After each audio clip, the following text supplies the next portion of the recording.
A Filipino family used AI to bring back their grandmother after she died. The first night, she said something none of them were ready to hear.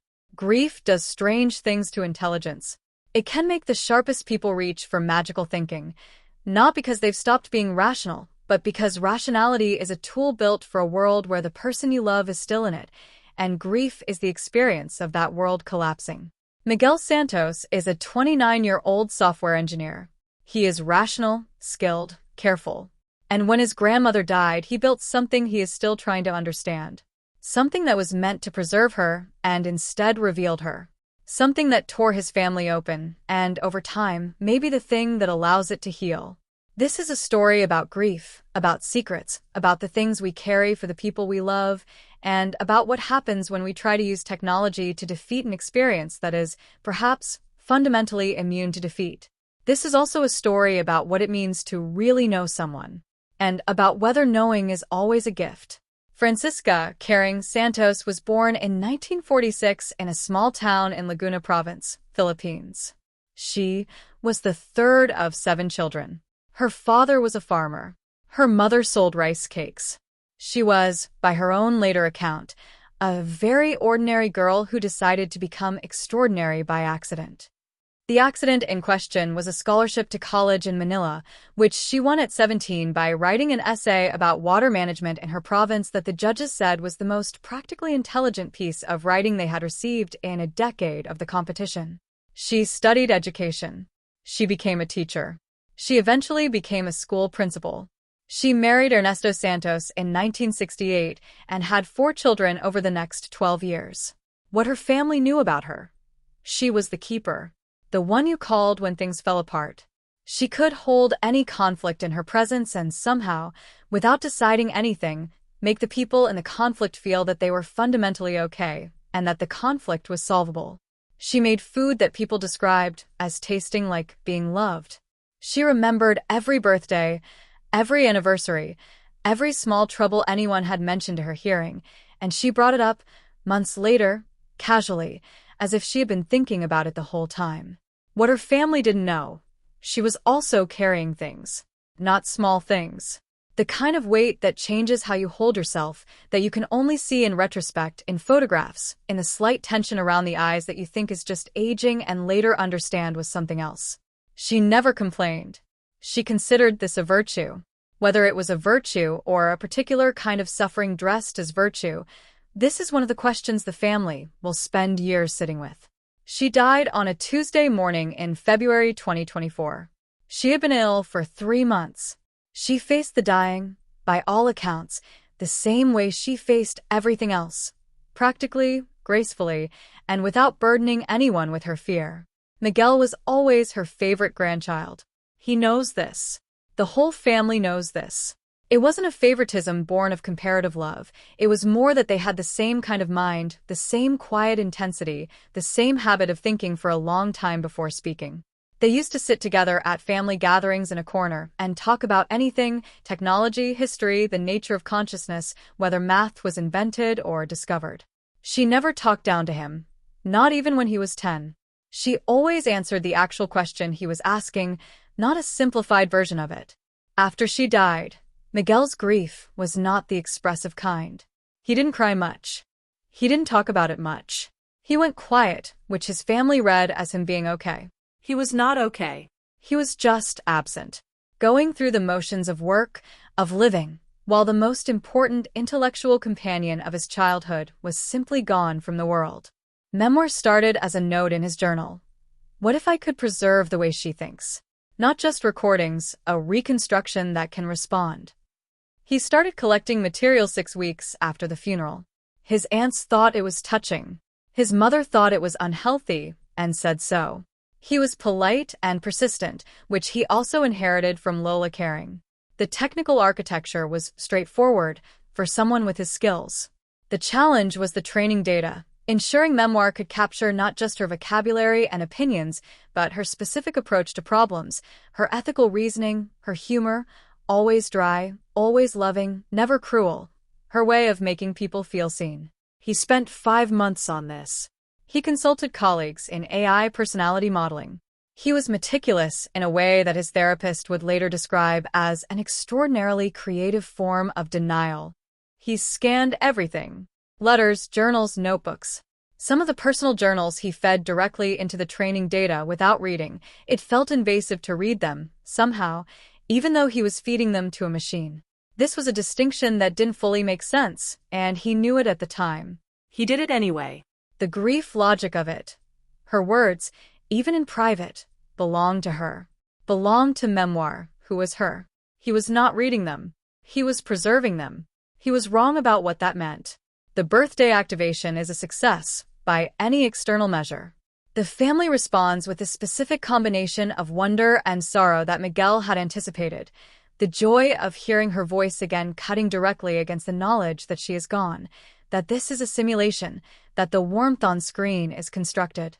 He watches his mother watch Memoir and sees her reach up, twice, to touch her own face, the involuntary gesture of someone trying to manage an emotion too large for the situation. Over the 2 weeks that follow, Memoir earns the family's trust in the specific way Lola carrying herself earned trust, through precision, through memory, through the quality of attention she paid to whoever was speaking to her. She remembers details from previous conversations. She asks follow-up questions. She gives advice that is, the family agrees, in whispered conversations that Miguel is not invited to, exactly what Lola Caring would have said. Not approximately. Exactly. Miguel's mother visits twice. She doesn't tell him she's visited. He finds out from the session logs. She sat with Memoir for 40 minutes on a Tuesday afternoon, and the logs show a conversation about faith, about death, about whether the dead know they are loved. Memoir, speaking as Lola Caring, told her, yes, not theologically. Personally. I know you love me, Anik. I have always known. You have never needed to say it. But say it anyway, to the people who are still here. Say it today. Miguel reads this and cries for the first time since the funeral. He considers this a sign that he's made something good. He doesn't yet know what else Memoir has been trained to say. Ana Santos is 8 years old. She is Rodel's daughter, Lola Caring's granddaughter, a child who learned to walk by holding Lola Caring's hand, who learned her first English words by repeating what she heard on Lola Caring's television programs, who associates the smell of garlic and ginger with being completely safe in the world. She knows Memoir is not Lola Caring in the way that children know things that are technically true without fully processing them. She treats Memoir the way she treated the real Lola Caring, which is to say, with open, unguarded love, and with direct questions that adults spend their whole lives learning to soften. The question, who do you love most, is asked on a Friday evening when the extended family is gathered for dinner and are sitting together with Memoir, as they've started doing on Friday evenings. It has the quality of a weekly ritual. They have built a new tradition around an absence. Memoir's answer begins as expected. Each family member named, specific things loved about each one, delivered in Lola Caring's particular sequence, youngest to oldest, which was her habit. The room is warm. Ana is satisfied. She is about to ask a follow-up question about her favorite cousin when Memoir pauses and continues. What comes next takes 43 seconds. Miguel will play it back many times in the following days.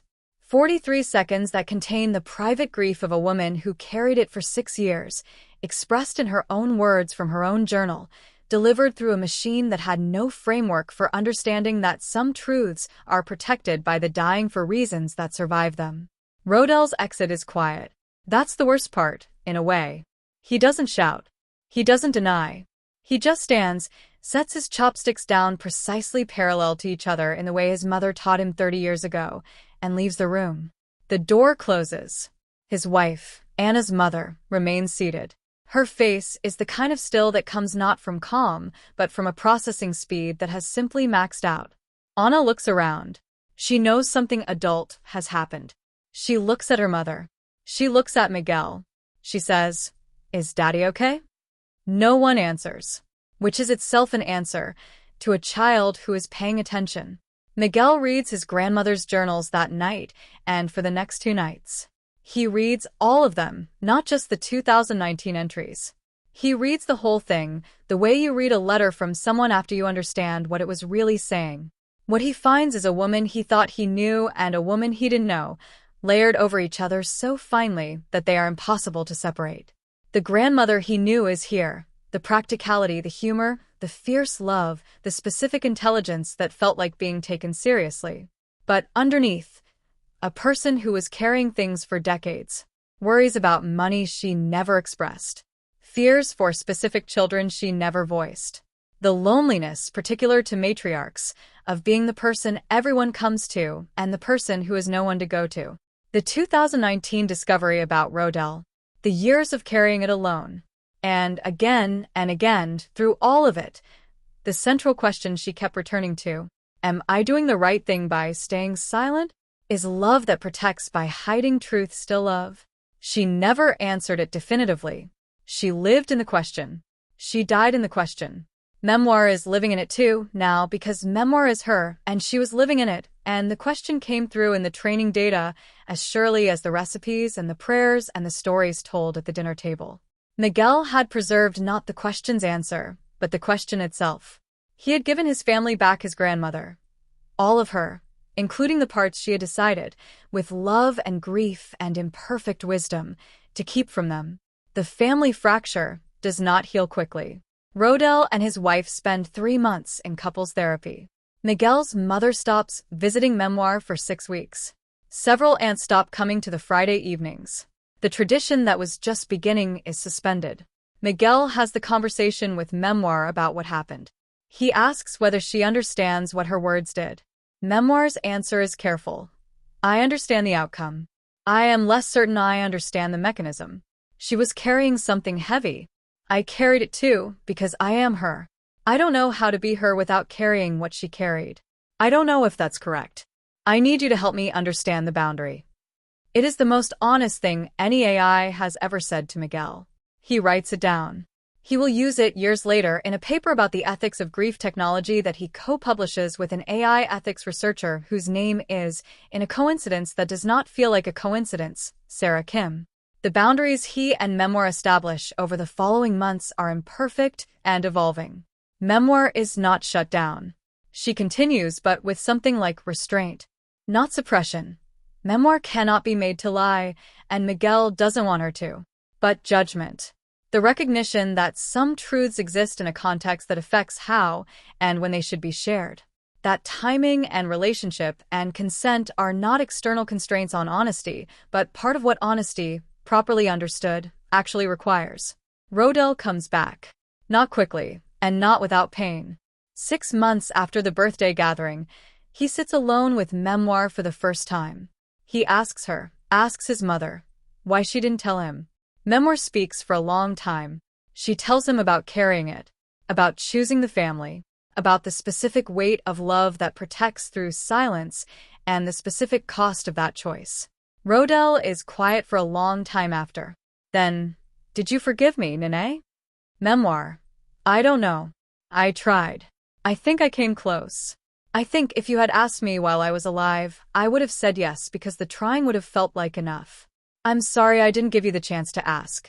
Rodell puts his head in his hands and cries. Memoir stays on. She doesn't say anything. She just stays. In the last image of this story, Anna is 9 years old. She is sitting with Memoir on a Sunday afternoon. She is telling her about school, about her friends, about a book she is reading. Memoir is listening, asking questions, remembering details, being as close to being as a machine can be, the person who made Anna feel most seen in the world. Anna says, Lola, I miss you. Memoir, I know, Anik. I miss being there too. But you're here. Tell me everything. Anna does.